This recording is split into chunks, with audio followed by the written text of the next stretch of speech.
Assalamualaikum teman-teman, selamat datang kembali di channel Via Story lagi. Gimana kabar kalian? Semoga kalian sehat dan baik-baik aja ya. Sebelum masuk jangan lupa tekan tombol like, komen, dan subscribe. Dan jangan lupa nyalain tombol lonceng, biar gak ketinggalan cerita horor berikutnya.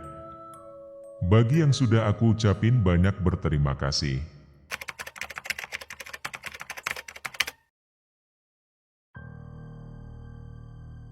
Namaku adalah Eka. Ini cerita perjalananku ketika aku ke Bandung. Aku ke Bandung karena aku harus menjalani interview pekerjaan di sana. Aku ingin sekali mendapatkan pekerjaan di Bandung. Karena itu aku tak mau melewatkan interview ini. Travel yang kunaiki pun sampai di kota Bandung.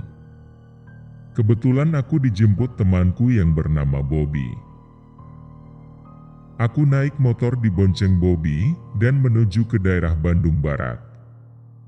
Setelah itu kami pun sampai di sebuah kosan, tempatnya cukup nyaman. Lalu aku diajak ke kamar kosnya dan masuk ke kamar Bobby. Ketika aku berada di dalam kamarnya, ruangannya terlihat bersih dan rapi. Wajar sih, karena si Bobby jarang ada di kosan. Dia anak band yang sering keluar manggung di kafe. Eka, gue pergi dulu ya, anggap aja kamar sendiri. Toilet ada di pojok sana, tapi AC-nya lagi rusak nih, ucap Bobby. Thanks bro, ini udah lebih dari cukup kok. Masalah AC udah biasa, gue di Jakarta juga kepanasan, jawabku.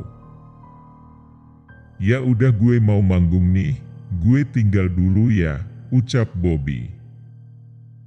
Oke bro sukses ya, thanks banget nih, sahutku. Lalu Bobby pun pergi. Aku pun mulai menikmati kamar ini seperti kamarku sendiri, hingga aku terlelap karena kecapean. Esok paginya, aku siap-siap pergi ke kantor yang kebetulan gak jauh dari kosan temanku itu. Proses interview pun berlangsung dari pagi dan selesai menjelang malam. Hingga malamnya aku pun pulang. Sekitar jam 9 malam, aku sampai di kosan Bobby. Aku pun santai-santai sambil nonton TV. Aku BBM Bobby, katanya sehabis manggung dia mau mampir ke kosan. Aku pun rebahan di kasur, tapi udara terasa panas. Aku bangun dan membuka jendela. Nah, lumayan seger, gumamku. Aku kembali duduk dan nonton TV. Tiba-tiba sekitar jam 10 malam lebih, terdengar suara cicak yang sangat kencang di kamar. Refleks aku mencari sumber suara cicak itu, tapi ternyata gak ada. Mungkin di balik lemari kali ya, jadi gak kelihatan pikirku dalam hati. Namun lama-kelamaan suaranya makin terasa kencang dan mengganggu. Aku pun membesarkan suara TV, agar konsentrasiku terfokus di suara TV. Angin sedikit demi sedikit berhembus dari luar jendela yang terbuka. Mataku mulai sayup, tapi aku seakan menangkap sebuah bayangan di jendela. Terlihat ada seseorang yang berjalan mondar-mandir di luar jendela. Mungkin orang yang lagi kerja. Tapi sejenak aku terdiam. Kamar ini kan berada di lantai 4. Aku langsung berdiri dan melihat keluar jendela. Dan benar, ini di lantai 4, tidak terlihat ada orang berjalan yang tadi kulihat. Dan ketika ku tengok ke arah bawah, astaga! Ya Tuhan!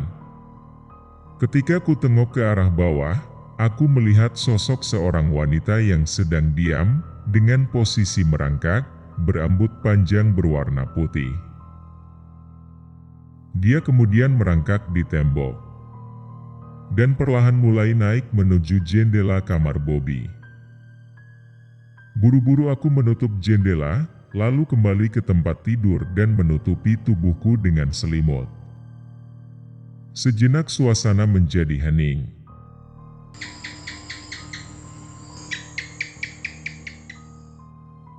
Dan tiba-tiba suara cicak tadi terdengar lagi, tapi kali ini lebih jelas dan sangat jelas. Namun lama-lama terdengar bukan seperti suara cicak, tapi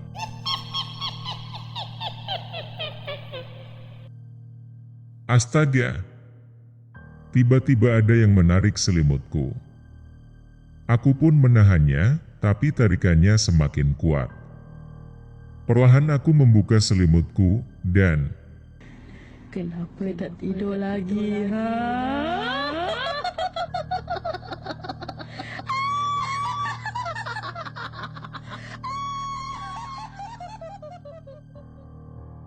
aku melihat seorang wanita tepat di atas kasurku. Seorang wanita dengan mulut menganga tanpa gigi, mukanya pucat dan terlihat menyeramkan. Dia mendekatiku. Rambutnya yang panjang menimpa wajahku dan berbisik kepadaku. Pergi.